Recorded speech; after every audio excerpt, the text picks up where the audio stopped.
Welcome to Lisa and Michael Save the World. 5 minutes with Aviva Sakolsky. Artist Aviva Sakolsky. Lisa? Oh, listen, I'm here and I am so excited. And welcome, Aviva. Hi, everybody, and Michael and Lisa. I'm so happy and honored to be a guest on your show. Today I'm going to talk about some of the artists who inspired me and influenced my work. And the first one I'd like to talk about is Marc Chagall. He was a Russian, French, Jewish painter. He also worked in the theater. He did costumes and set design, and he did stained glass.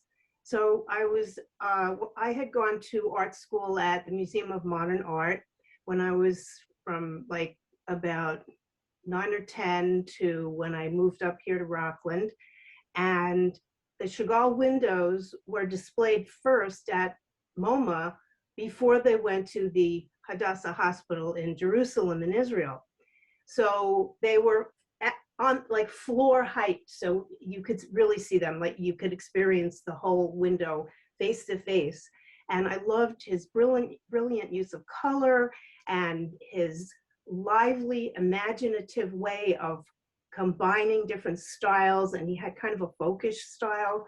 And I also loved the fact that his figures were loosely interpreted. He was not necessarily anatomically precise. And his point of view was that he wanted art to come from within.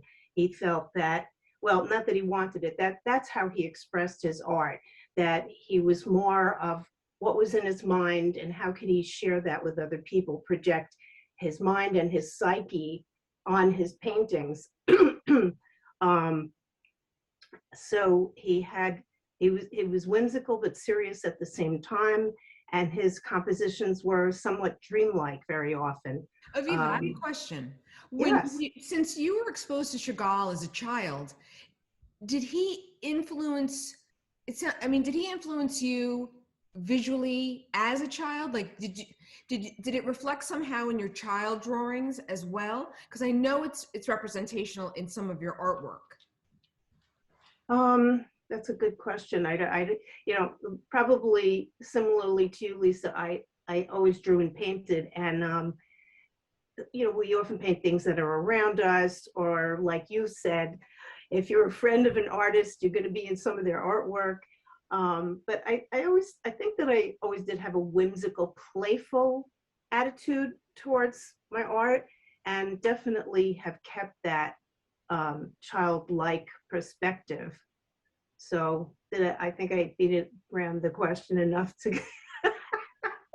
It's hard to remember because when you've done, you go through all these growth phases. So perhaps, but looking at, I did some reading about him, knowing I was going to speak about him today, and some additional reading, and it amazed me how much he influenced me. I didn't even realize it until I started looking at more of his works, and the fact he never hid his Judaism. He was always proud of it, and the times that he lived. I actually was alive while he was alive, and it was just his representations of his villages, and it was it resonated with me. My grandfather was from Russia, and which is not a popular topic right now, but back, we're talking like 1916 to 40, way back.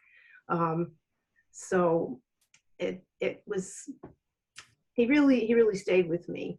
And I love the two paintings that you were inspired by for the painting that's behind you, because it's really kind of, you can really see the, like you're paying homage to those two pieces in one piece. Aviva, what's the title of this piece? Oh, this is called Hope Period, Supplication Period, Deliverance. I love it. And I know Marc Chagall is looking down from heaven and loving it too, right? Thank you. And it morphed into, I've been Oh, doing a lot of, I didn't even realize, but it's here too. they're great. There's a joy, a freedom, excitement, and Yeah, hope. it's like falling figures, but they're happy. Yeah, they're You in know? this movement, this feeling Yeah. of going forward. In Plus the wings are, like some people could look at it as morbid, like, why are you painting children with wings? To me, the wings represent their innocence and their newness to the world, as opposed to anything negative. I like that. Thank you. So the other artist that influenced me greatly is very different, Georgia O'Keeffe. And I don't have as much art history written down about her, but she inspired my piece, which is on the wall back there, which you can't see, but there's, We'll be putting it up. exactly. So Georgia O'Keeffe painted these luscious, sensual flowers that echoed parts of the body, and The lady parts. the lady parts, that's right. Michael, He's been watching too much Big Bang Theory. stop now. That's a Lisa statement.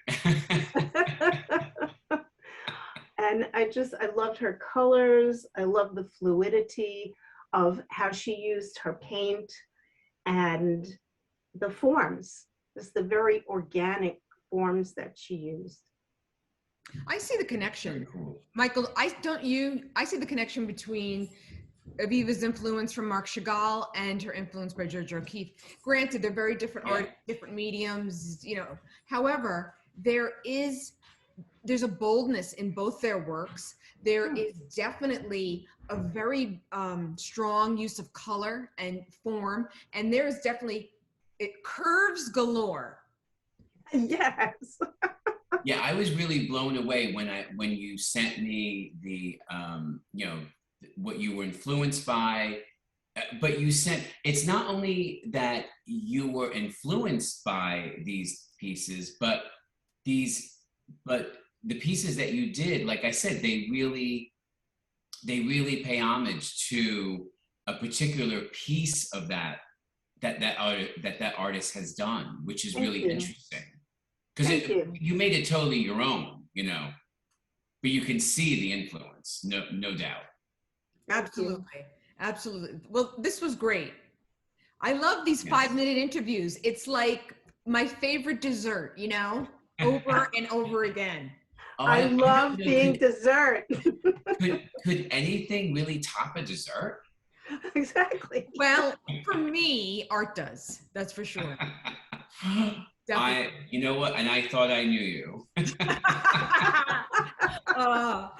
Well, everyone, I strongly recommend that you follow Aviva on social media. You check out her website. We'll include all of that information when this is posted. And Aviva, thank you so much. Well, thank you so much. It's really been an honor and a pleasure. And I love you guys. So what could be bad? Well, we'll talk to you soon. Okay, great. Thank you. And stay tuned for more. Absolutely. Bye. Bye.